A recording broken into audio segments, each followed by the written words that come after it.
have the weekend's developments changed the mathematics of the relationships in the Middle East between the US and Iraq and Iran and the various allies? Well, it looks as if things are going to deteriorate from here onwards. 2020 is going to be the year of massive geopolitical events unfolding in the Middle East. Of course, this is a cliche in some ways, but again, the U.S. seems to be looking at the Middle East as a place where it's going to wreak havoc. And unfortunately, it all depends on how Iran and the U.S. played out and what is the proxy wars that we're going to see escalating from here on. These are live pictures of hundreds of thousands of people protesting, John. It doesn't look like these protests are going to stop anytime soon.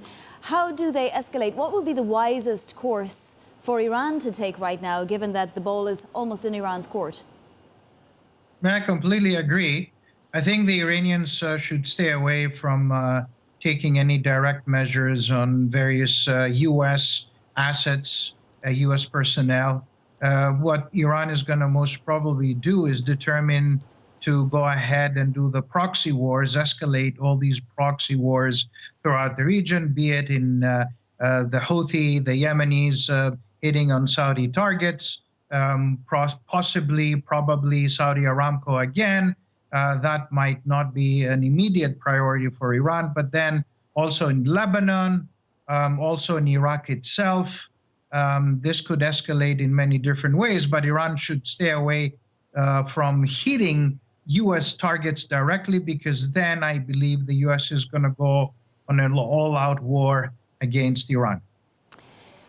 So the president threatening more than 50 sites, some of them cultural, the president tweeting out all sorts of, veiled threats as well as veiled olive branches, if you like.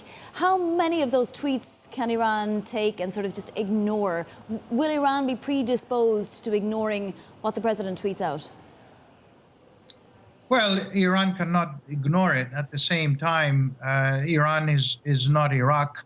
It's not an easy place to do war, and Iran has the depth and the size.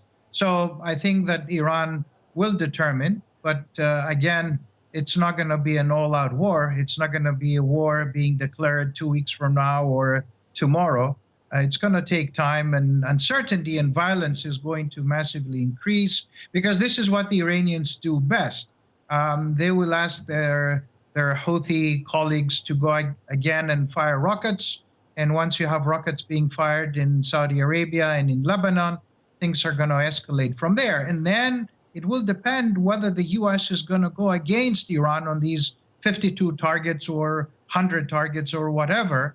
And then we have to wait and see what will be the counter response.